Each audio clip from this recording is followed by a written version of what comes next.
एक और मुद्दा है जिसको लेकर उत्तर प्रदेश में चर्चाएं और यूपी के उस मॉडल की चर्चाएं देश के बाकी राज्यों में भी हैं।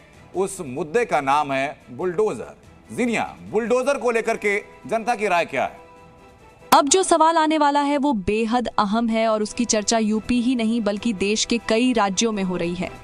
सवाल ये कि क्या बुलडोजर उत्तर प्रदेश में उपचुनाव का सबसे बड़ा मुद्दा है? इस सवाल का जवाब हैरान करने वाला है, जो आप सबको चौंका देगा। हमारे एआई पोल में शामिल लाखों लोगों के रुझान के मुताबिक 63% लोग ये मानते हैं कि बुलडोजर यूपी में उपचुनाव का सबसे बड़ा मुद्दा है। वहीं 29% लोग इसे मुद्दा नहीं मानते हैं, जबकि 8% लोगों की बुलडोजर के बारे में कोई राय नहीं है।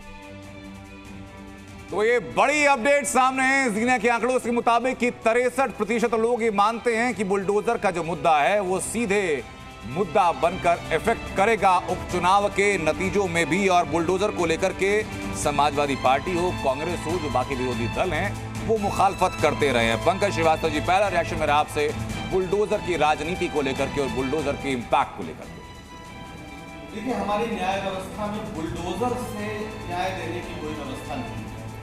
जो भी न्याय होता है वो अदालत के जरिए होता है, उसकी सजा होती है। पंकज जी, माफी के साथ मैं रोकना चाह रहा हूँ, आपकी ऑडियो साफ नहीं आ पा रही है सर। मंशा हमारी ऐसे कुछ नहीं थी कि ऑडियो दबाई जाए, लेकिन सर ये प्योर टेक्निकल ग्लिच है। ठीक नहीं। हाँ बताइए, आवाज दब रही है। सर, बुलडोजर की बात है, पेट्रोल बम डालने की बीच में बातें नहीं है। आप चलाने नहीं देना चाहते। मैंने तो कुछ किया नहीं, मशीन की है। हाँ, मैं वही उसी के लिए मैंने एडवांस में माफी मांगी सर कि बहुत जल्द आपका माइक ठीक हो जाएगा। उसके विचारों पर बुलडोजर चला रहा है जी न्यूज़। एक चीज जो अच्छा, आपके जो गठबंधन के सहयोगी उनसे बात कर लूं, थोड़ा बहुत संतुष्ट रहेगा उससे?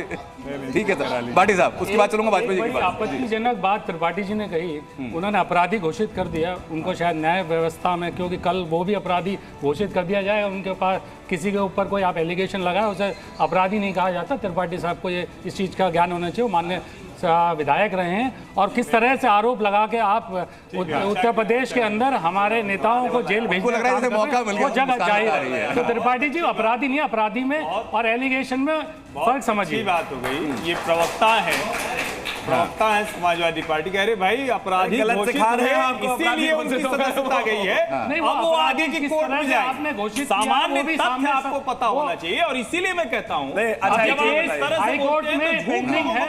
अच्छा, लोअर कोर्ट से फैसला क्या है? लोअर कोर्ट ने कहा तो भैया अपराधी घोषित हो गया। अब अगली कोर्ट में उसके पास अधिकार है कि वो अपराध मुक्त हो जाए, कम से कम सही तथ्य बताए। इस मामले में बोलना ठीक नहीं। इस मामले में बस उसने वाजपेयी जी रख सकते हैं, क्योंकि ये वकील भी है, प्रवक्ता भी है। वाजपेयी साहब, आपका एक्सपर्ट। देखिए, क्रिमिनल लॉ में वर्ड इंग्लिश में एक्यूज्ड है और हिंदी में अपराधी है। चाहे ट्रायल हो चाहे ट्रायल के बाद का, उसके बाद सजा याफ्ता हो जाता है। ये 3 वर्ड है। तो अगर एफआईआर हुई तो उसमें एक्यूज कहलाएगा, अपराधी कहलाएगा। ये वास्तु स्थिति नहीं, अभियुक्त कहलाएगा, अपराधी नहीं कहलाएगा। अपराधी भी नहीं, अपराधी अभियुक्त फर्क है वकील साहब। अपराधी अलग है, अभियुक्त अलग है। जिसपे अभियोजन शामिल हो, अभियोजन का संज्ञान लिया जा चुका हो, वो अभियुक्त है। अपराधी तो जो कन्विक्ट है, अपराधी तो कन्विक्ट है। मैंने कहा ये सर, आपने कहा करेक्ट। देखिए, इतने बड़े नहीं भाटी साहब, मैं दोहरा देता हूँ, मैं अपनी बात सर मैं दोहरा देता हूँ, मैं अपनी बात सर दोहरा देता हूँ, इलेक्शन में मैं अपनी बात सर दोहरा देता हूँ। भाटी साहब, अपनी बात दोहरा देता हूँ। मैंने कहा कि उपचुनाव के नतीजे साबित करेंगे कि ये जो चुनाव जीता गया ये वास्तव में जनता का रुझान था, ये तुक्के से नतीजा है। तो मैंने वही कहा सर, आज जो बात होगी वो भाटी जी की मानी जाएगी। जज साहब ने वो इरफान सोलंकी को कन्विक्ट कर दिया, कह दिया कि आप गलत हैं। नहीं, भाटी जी की मानो नहीं गलत है। त्यागी जी, आपने कह दिया कि चला के और हमारे नेताओं को जेल में पहुंच रहे हैं। सारी बात नहीं, जिस तरह का न्याय व्यवस्था बनाना चाह रहे हैं उत्तर प्रदेश में, एलिगेशन लगने में और अपराधी घोषित होने में आपका भी समय दूर नहीं है, ये भी आप निश्चित रहिए। देखिए, आप इस तरह से जिस तरह से अपराधी घोषित कर रहे हैं, हमारे कार्यकर्ताओं को, नेताओं को जेल भेज रहे हैं, इस तरह की किसी भी तरह की न्याय व्यवस्था उत्तर प्रदेश में आज की डेट में है भी नहीं। उनके पास एक और आंकड़ा है, उसके बाद मैं आंकड़ा लेकर के सर आपके पास में आ रहा हूं। बुलडोजर की बात हो चुकी है, कांवड़ के फैसले की।